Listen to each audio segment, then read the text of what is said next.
Okay, YouTube, long time no see. A lot has changed. A lot is the same, but a lot has changed. As you can see, Polo behind me. Long story short, when I was making the last videos, sort of saving up for a house with Lauren, a lot going on, and yeah, we're in the house now. So I've got myself a little garage, which is great. It's not the best, it's a little concrete sectional garage, but it's somewhere that I can store a car, work on a car, and yeah, sort of start new projects. So I picked up the Polo from my parents not so long ago, a couple of days ago. And I have also picked up a new engine for it, which is an AFH, and put it on Instagram, sort of reignited a spark, and to be honest, a little bit overwhelmed by just how many people sort of got in touch and were like, right, here we go, glad to see you back, make some videos, want to see you back on YouTube. So if you're seeing this, I suppose that's what I've done. So yeah, got an AFH engine. Now you will have to forgive me, I've never done any sort of engine transplants, I've never done engine work on a car, never done anything. So this quite literally is going to be a beginner doing a beginner's guide. So apologies if stuff goes wrong, but I'm going to try and document it sort of the best I can. So yeah, let's show you where I've got to so far. So here's a Polo, little update for you. We do still have the Mk2F GTI. There will be some more stuff coming on there. And I have also purchased a van as well. So we have now got a caddy, perfect for this sort of stuff. And here is the engine. A little bit dark, you can just about see it. So full AFH. I know there's a couple of different versions of this. I know there's like a late one and an early one, but it's an AFH. It's got a 1.6 inlet manifold. It is still a full injection setup. And then we've got a Polo GT gearbox. I've checked all the codes, everything like that. So 5-speed GT gearbox. Yeah, pretty excited for it. So borrowed a bit of an engine crane. What else have we got? Run you down the back. Obviously front bumper, everything like that. We've got you probably can't see because of the light, but we've got like an induction kit there. We've got spare 1.4 inlet manifold there. We've got a exhaust there, so that's a 421. And then hopefully that'll just match to my original exhaust. We've got some gear selectors. I believe chap said that was like a short shift, so we've got that to go on. And then the rest of it is just in a box down here. So yeah, we've got things like ECU, engine mounts, a couple of different fuel rails, things like that. So it should be, if you haven't guessed already, it should be a full injection setup. We've even got some old like Volkswagen computers. I've never seen one of those before. That is pretty cool. Goes into like an OBD port, which I believe is there. So yeah, hopefully this is going to be full injection conversion. I know a lot of people go sort of bike carb route, which I know can get more power, but to be honest, I'm just going to live with what I've got for now, and then if I decide to play with it at a later date, there's always that opportunity. But hopefully it should be quite easy. The chap that took it off, also called Matt, legend, has literally wired up pretty much, sorry, not wired up, has labelled up everything I could possibly need. I've got a full loom, ECU, immobiliser, which, yeah, again, I don't know what I'm doing, but we're going to take it as it comes. First step is obviously getting the engine out of that. So very quickly, just show you where I'm up to with this. I have already drained all of the sort of coolant, everything like that. We've unplugged all of the electrical connectors. I have also labelled up everything, because it's probably good practice when you don't know what you're doing. Intake off, disconnected the alternator, everything like that. Obviously the manifolds come off, so I'm going to wheel it out. The last things that I've got to do is this little cable here, which I believe is like a speed sensor, and then I need to disconnect the drive shafts, which you can just about see down there.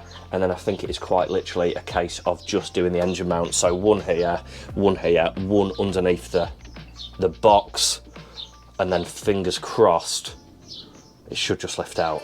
So let's see how we get on.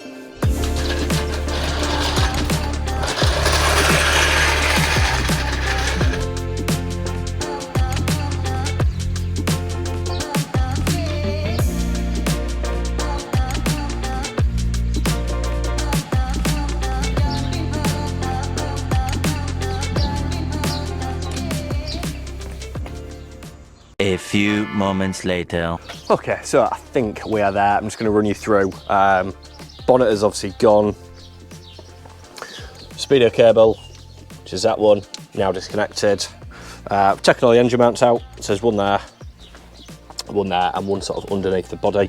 That one just span. So yeah, hopefully that's out. And then all of the drive shafts just underneath that are all sort of still on the car, but you can just about see down there, they're all disconnected. So I think next thing I'm going to do is get some ratchet straps around that, because I don't believe there's any sort of mounting points for chains. So we'll get some ratchet straps around that, and then yeah, try lift her out. So once everything is done, unbolted and yeah, disconnected, it's pretty much just as easy as lifting the engine out now. I had a few little troubles just getting the sort of engine stand in, mainly because the axle stands are in the way of the actual engine crane. And then once I lowered it down to the ground, I couldn't actually get the engine crane back in. So that is why you see it at the moment stood up on axle stands, and then all of a sudden we're down on the ground but still on top of some bricks. Once this was done, everything was disconnected. It was quite literally just pump it up and make sure it doesn't catch on anything on the way out. And just then, in case it wasn't obvious, the engine crane was actually at maximum height, so got it as high as it can go, and then I did actually have to just push the car off the bricks, and then that just gave me enough sort of height just to get the engine out of the car. Okay, so this is where we are at. Engine now completely out. That's what it looks like, just in case you've never seen one of these out before. It came out pretty easily, to be honest. You just got to make sure none of the sort of like wiring is catching.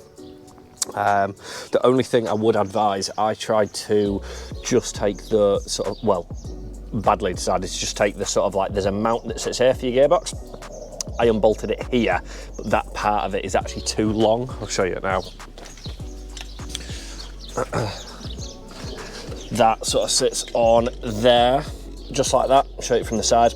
So I just unbolted this side of it, but unfortunately that was just like sticking on the side of the engine. So, but yeah, ended up having to just take it off the actual gearbox there, which is these two little bolt holes there. That's your gear selector. Obviously get rid of that, and yeah, there's not really that much holding it in. I think the only other things that we've done while since you've obviously last seen it is disconnect all the drive shafts. So we've got one there just underneath heat shield, so they were fairly easy to get out. I have replaced those recently, so I should have the right length ones for the AFH. There's your speed sensor again, that is really easy to come out. I think that was the only other thing since we sort of last saw it, but yeah, do you know what, it's really easy. A lot of it is just disconnecting, you know, connectors. Anything that looks obvious, just disconnect it. All of your sort of like coolant hoses that go to the thermostat, everything like that. So you've got this one to your radiator, that one to your radiator, into the thermostat, everything, and then obviously a few lines that go to the sort of the inlet manifold. But yeah, overall, not too bad. If anybody wants this engine, give me a shout, and that will obviously be going once we get the new one in. It's 1.3 AAV engine is what it is, and then I can't remember what box it's got on it, but it's a 5-speed box. Really nice engine. It's had some work done in the past, and to be honest, it's done me really well. It starts on the key every time. Absolutely lovely, revs right round. It's yeah, cracking little engine, and obviously the original one for the car. So yeah, give me a shout if that's of interest to you. In terms of this, all seems all right in here. Bit of a patch of rust there. That has been patched on the other side, but I do want to get that sorted out while it's out. Couple of other little bits if we can do. This sort of like has been badly welded in the past. You can just see there's a bit of pigeon welding going on there. But apart from that, a really good clean up. Some people have said to get the sort of like GT or G40 steering damper, so I might look into that. That's obviously really nice and accessible while it's here. I also want to get rid of all this sort of like, I think it's a carbon canister, I don't know what it is, something to do with emissions, but obviously try and get rid of that as well. So yeah, overall, not too bad of a job. Obviously managed to do it sort of all on my own, which is quite nice. Drive shaft's here.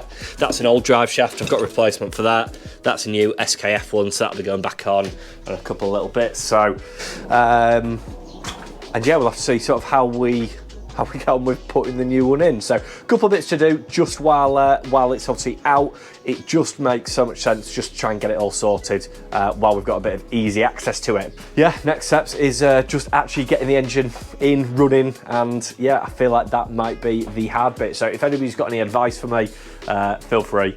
You know, as I said, this is the first time I've done it. Never taken an engine out before, so I'm pretty pleased that I managed to do it sort of on my own over. It's been probably 8 hours, second, probably 8 hours. So yeah, don't know if that's good, don't know if it's bad, but let me know down in the comments, and also let me know any sort of advice you've got for while the engine is out.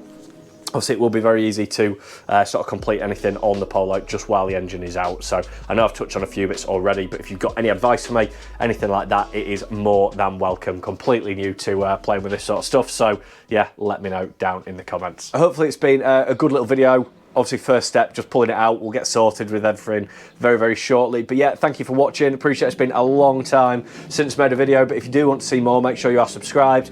Make sure you give this video a little thumbs up just for the return of the Polo. And I will see you in the next one. Cheers.